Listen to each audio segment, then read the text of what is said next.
you don't need to do it if you don't sound like you would bring you much joy, because it shouldn't be fear-based. Because I mean, the thing is you'll be fine. I mean, it's not like you can't get food and work and trade. You know, I think the stress is worse than the actual food sometimes. Like if someone has a fearful demeanor around it, or feels like, oh, I got to grow this cucumber, like I have to do this or I'm going to die. I think that almost is like worse for them than the processed food. Well, you know? we actually totally failed the first go around of trying to grow stuff in our little bed.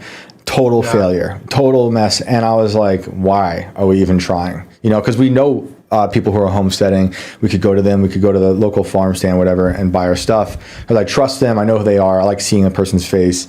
And, you know, they're like old people who say things like, I don't grow anything that I don't feed my grandson. I'm like, great. I like that. Yeah, supporting those people is also great if you don't want to grow stuff. Yeah. Like that's why I always say local supply chains. Yeah. Like if you're in Maryland, and like, because it doesn't seem like you'd be excited about it. So I actually don't recommend if it doesn't give you joy, you know. So you're going to change your mind. Like who around you is growing stuff? Yeah. Me. That's where it's at, because I believe in division of labor. I don't think everyone should be like a subsistence, you know, farmer.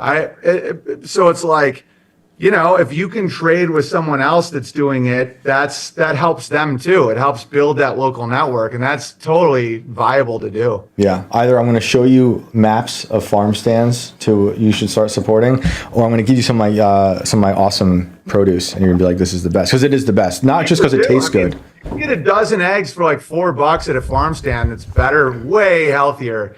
And then the shitty ones in the grocery store are like $5.99. I'm like, it's not even more expensive, you know? So we're talking about like people's perception of reality while we're in this machine that we're all inheriting, and this beautiful, crazy world. And something I really wanted you to share with the audience, I thought this was so interesting, and hopefully it's still in your mind because it's a little old now, but it's your description of evil and consciousness with the flashlight over the figure and showing people waking up.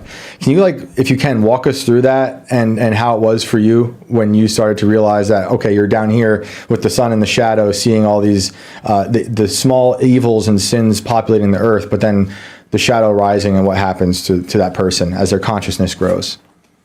I haven't seen that video in a while, so I don't fully remember, but just like it has to do with awareness versus what you see versus what I think your people are accountable for. So if your awareness is low, like you're just learning things, you're seeing these like huge shadows everywhere, and you get kind of scared, and you're starting to learn stuff, but like you see a giant shadow, and the more awareness you get, the smaller the shadow goes, and the more things are lit up. And then once you get to like that full awareness of high noon, where my friend thinks is like the axis mundi, you know, to the infinite, you know, the shadow is only like right underneath you, and the shadows get darker and smaller. So it's like the big shadows aren't that dark, but they're everywhere, like the government. Oh, it's like fiat currency, or I just found out about fluoride or something. And you'll see these big things. And it's like it touches everything, and then the higher you go with your awareness, the more those shadows shrink, and but they get much darker, and you see the real, and it's always the worst shadows are closest to you. It's the ones you can't really see. That's what I always tell myself too, is like, what am I not seeing? Like, what is right next to me that I'm not seeing, that I'm doing to myself and others? Because it never stops. Like there's always something. There's always that Jungian shadow that you see after others see, you know. And so I don't know. I just think that's a good way to kind of give grace to people that are spiraling or something, especially when their awareness is low, because it can be very scary when you first start seeing the shadows. And then if there's no awareness, if there's no light at all, you don't see any shadows. You're just in darkness. Right. Yeah. One of the things you said that I really liked was that we're all trying to reach for a perfection. You won't get there, but I'm paraphrasing, but basically like you're aware of that reach to attain that perfection, which I think is something everyone should hear because it's really important these days. So can we actually play the little clip we got from Owen's thing? And I want to talk about your special some more. So we're gonna cut to your the thing you sent me. Oh, cool. The one that's like 3 minutes that shows like the process. Not that one. The 50-second one. Okay. Cool. We'll play that for everybody. It's great. Everybody seems to love butterflies. I'm a caterpillar guy, but sometimes a caterpillar can start focusing on themselves a little too much. What emerges is this overpainted, lisping buffoon. The bees are what happens when a single mom has 10,000 children in a ghetto. So there's one mom, and you know she's the queen because she literally has the fattest ass. What starts the race? Bang! Out of here, Tyrone! Boom! Like with the whites that do well, if it was just a very reasonable sounding guy, just go. And then we win a bar of gold. Do you realize your wife is basically a mob kingpin? They're like, you're gonna sleep for a long time. She'll hand you a used diaper like it's a gun. Get rid of this. Make it disappear. I love that last bit. That's great. Like I was saying earlier, my wife literally gave me a dirty diaper this morning and basically made me get rid of it like it was a gun. That's what I'm talking about. I'm excited, man. So that's coming out. That's coming out this week.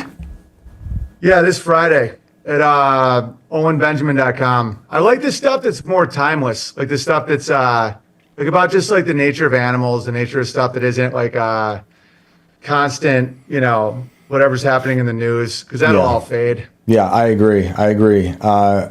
One of the things Norm Macdonald used to always ask his guests was, where do you get your ideas from? I'm kidding. Don't answer that. But I loved Norm, and I see you've been sharing a lot of Norm stuff, and we need comedy is the thing that's hopefully going to fracture a lot of this negativity that we're dealing with in this world and seek some sort of truth. So I'm excited to see you doing that. And you didn't perform this before? No, it was all brand new that I'd never performed before.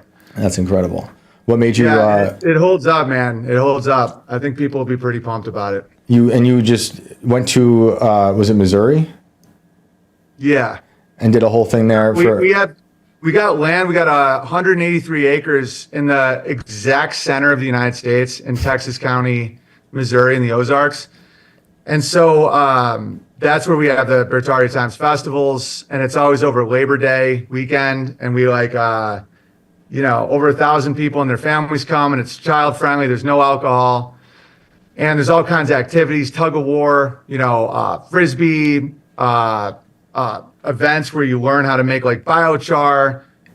Various people bring whatever products they have to sell.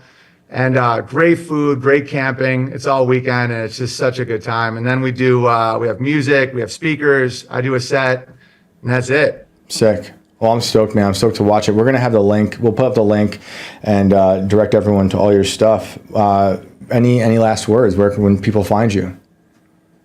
Yeah, I just think that last words about what we're talking about. I just think a lot of people have to realize they're doing it to themselves. Mm-hmm. I think the whole they narrative, it's like a crutch, where it's like what they're trying to get rid of the family, or they this or they that. It's like, why are people just going to say we do that? Like I drink, I sold my house to BlackRock. I was trying to explain this to somebody. They're like, but look at the price of housing.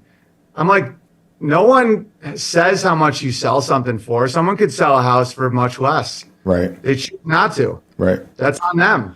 A $2 million house you could sell to a relative for $300,000, no problem. Mm-hmm. People act like such fucking toddlers, where they're like, they made me, it's $2 million. I'm like, that's the highest you can possibly get, and you sold it to BlackRock. You could have sold it for 1.4 to a family. You have no debt. You're 80 years old. Like, why did you do that? Yeah. And they're like, And I'm like, that's it. This is the world we live in. Like, I sold my last house for less to a family. Right. I do that shit all the time. Yeah.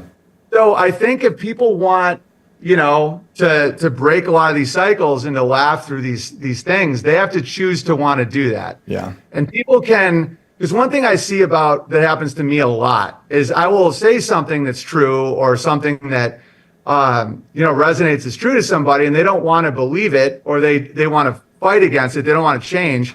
So they have to attack my character. They have to say, well, he's fucking crazy. He stole the land. Right. He's an unhinged loon. Right. Oh, that guy? Oh, he's full of hate. And I'm like, you're only hurting yourself, man. Like, you're just, meanwhile, they'll give any excuse in the world for like whatever idol that they think is going to help them with whatever they can offload. Like Trump. Trump is now openly pro-abortion and shit. Yep. And people are like, yeah, but we got to beat the deep state. I'm like, okay, man. Yep. Good shit. Yep. Everyone's got their number, whether it's ideological or political or an actual currency.